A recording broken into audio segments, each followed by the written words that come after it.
Yes, if you're making your way back down to West London this evening from Nottingham, do get in contact with us. 03717 22 344. A fantastic away victory against the side that you were promoted with last season. But from a Nottingham Forest point of view, obviously a couple of weeks ago, we were talking about the transfer market, the amount of transfers that were being made, the transfers that you were going for. And listen, at the end of the day, I thought, do you know something? You're only here once. You might as well have a swing at it. You might as well have a go at it. And I'm still of that ilk with Nottingham Forest, because the main objective this season is to finish fourth from bottom. Let's be straight. That's the target. Finish fourth from bottom. And that, regardless of how many players you've signed, 22, just to remind everybody, and how much money you've spent, 160 million, just to remind everybody. That's irrelevant as long as you finish fourth from bottom in the Premier League. Now, it's obviously going to be fun. Watching you, it's not boring watching Nottingham Forest. You score, they score. And that has been the tale of the majority of games that you have participated in so far this season. But it's 1 win, it's 1 draw, and it's 5 defeats through 7 games. And more importantly, 2 of the teams that you got promoted against, or promoted with from last season, you have lost to. Has the worry started yet?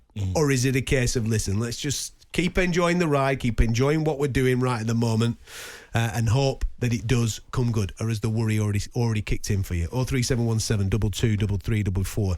Because home games against teams, rival teams that you get promoted against, you cannot not only take the lead against them, but you can't end up losing games like that. No, definitely not. Look, for me, especially, it's been 2 weeks in a row. They was winning against Bournemouth. Yeah. Do you know what I mean? And then again, they was winning they was doing well against Fulham. Then obviously they can't actually sustain that. But once one goal goes in, when you concede 1 goal, it's like a tap with them, isn't it? Yeah, with them, it's just like a tap. How do they turn that tap off? It's like their head totally comes off their shoulders. It's unbelievable. But listen, they're going to have to learn quick, and they're going to have to learn fast, because the Premier League is unforgiving. And as well as that, I know that I said a couple of weeks ago, I kind of like the way that they did business in the Jesse Lingard situation, and I stand by that, I do. But they haven't, not every single transaction that Nottingham Forest have made has been down the Jesse Lingard route of basically come for a season, see if it works, we'll pay you a load of money, and then if it doesn't work, you can clear off at the end of the season. And I kind of commended that. But 22 players at £160 million. If it doesn't work, there will be fans now coming out of the City Ground tonight. They will be thinking about it. If it doesn't work, are we going to be one of those stories where we don't just bounce into the Championship, we end up in League One? Because this will be, obviously in the Championship, a massive financial strain on the club. Well, they've effectively signed 2 starting 11s. When you sign players that want to play, yeah, they're not coming to you for just to make up the numbers. Some of these players, they want to play. So when you're not winning games, they're going to say, what about me? I need to play, gaffer. Do you know what I mean? Now, when you look into the dressing rooms now, what are they thinking? Because they're all new. They don't know each other, most of those guys. They've never played with each other. Yep. So where are they going to get the cohesion to pull together?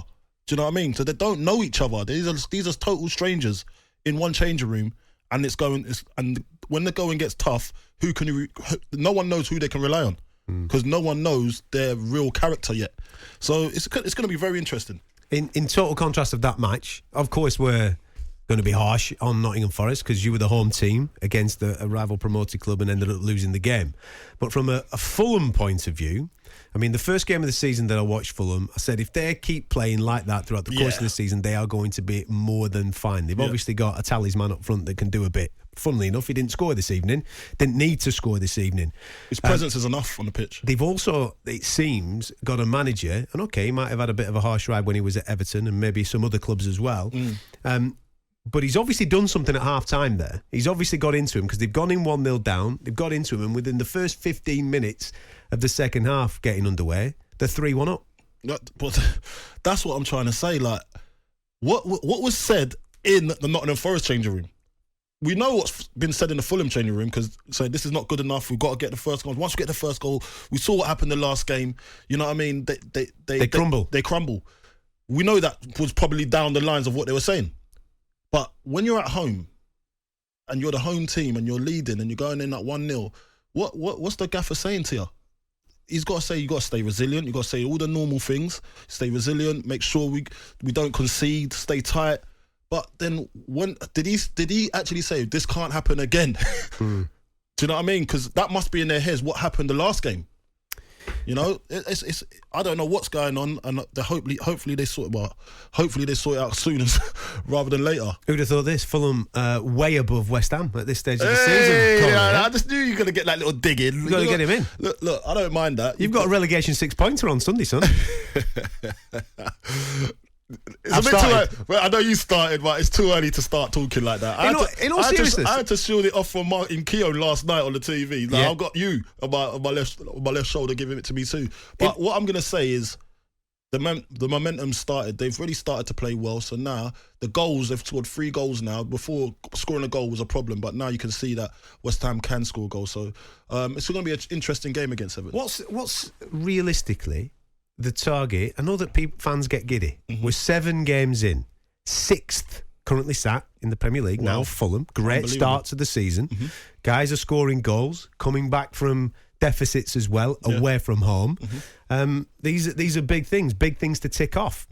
What would you say, if you're a Fulham fan, is a realistic target for this season? Top half? Ooh. Could you finish 10th? Could they finish 10th? I'm going 12th.